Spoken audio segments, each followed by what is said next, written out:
Simon අයියයි Martin අයියයි හොඳම යාළුවෝ දෙන්නා ගමන් බිමන් කන බොන දෙකටයි එක වගේ අදින්නේ දෙන්නා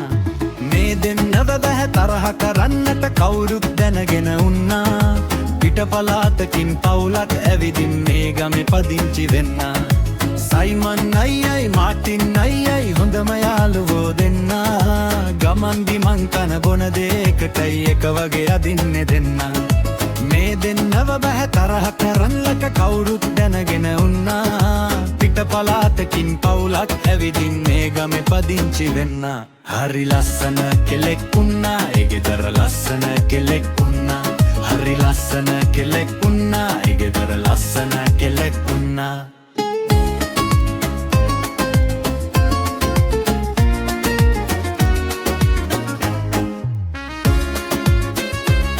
දවසක් දෙන්න ගමනක් ගොස් මේගේ අසලින් යන්නේ ආසයි කියන්නත් ආසයි ඒ තරුණි සිනාසෙන්නේ මටදෝ මෙයාටද දන්නේ අර සංග්‍රහයක් කෙරුවේ සයිමන් අයියා සිතුවාසේ මාටින් අයියත් සිතුවේ වැදුනා දෙන්නටම විශාල සැකයක් හිත ඇතුළට වැදුනා සිතුනා බලන්නට තනියම ඇවිදින් දෙන්නාටම සිතුනා සයිමන් අයියා දැන් එන්නේ මාටින් අයියා නැතුවයි මාටින් මේක ගැන දන්නේ එය එන්නේ තනිවයි සයිමන් අයියයි මාටින් අයියයි හොඳම යාළුවෝ දෙන්නා ගමන් බිමන් කන බොන දෙකටයි එක වගේ අදිනෙන ගෙන්නා මේ දෙන්නව බැහැ තරහ කරන්නට කවුරුත් දැනගෙන උන්නා පිට පලාතකින් පවුලක් ඇවිදින් මේ කමේ පදිංචි වෙන්නා හරි ලස්සන කෙලෙක් වුණා ඒ ගෙදර ලස්සන කෙලෙක් වුණා හරි ලස්සන කෙලෙක් වුණා ඒ ගෙදර ලස්සන කෙලෙක් වුණා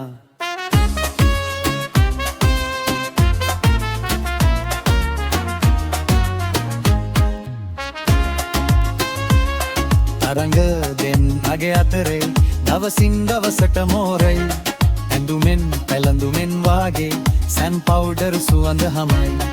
දවසක් දෙන්න මුණ ගැසුනේ මේ තරුණිගේ නිවස ළඟයි තරුණී දොරකඩ සිටියේ තම සැමියා සමගමයි තරුණන් දෙන්නාර යන්නේ සැමියනි හරි කරුණාවන්තයි මෙතනින් යනකොට කොයි වෙලාවටත් යන්නේ හිනා වෙලයි ඈනම් විවාහක ලඳකි තරුණියක් ප්‍රණය දෙනුයි එනමුත් බොහොම ගුණවන්තයි ආ සමගත් හිනැහුනේ මේ දැන්නටම දැනුනේ දෙන්නම රැවටිච්ච බවයි සයිමන් මාටින් දෙන්නා තාමත් හොඳ මිතුරෝ තමයි සයිමන් අයියයි මාටින් අයියයි හොඳම යාළුවෝ දෙන්නා ගමන් බිමන් කන බොන දෙකටයි එක වගේ අදින්නේ දෙන්නා මේ දෙන්නව බැහැ තරහ කරන්නට කවුරුත් දැනගෙන උන්නා පිට පලාතකින් පවුලක් ඇවිදින් මේ ගමේ පදිංචි වෙන්නා හරි ලස්සන කෙලෙක් වුණා ඒ ගෙදර ලස්සන කෙලෙක් වුණා හරි ලස්සන කෙලෙක් වුණා ඒ ගෙදර ලස්සන කෙලෙක් වුණා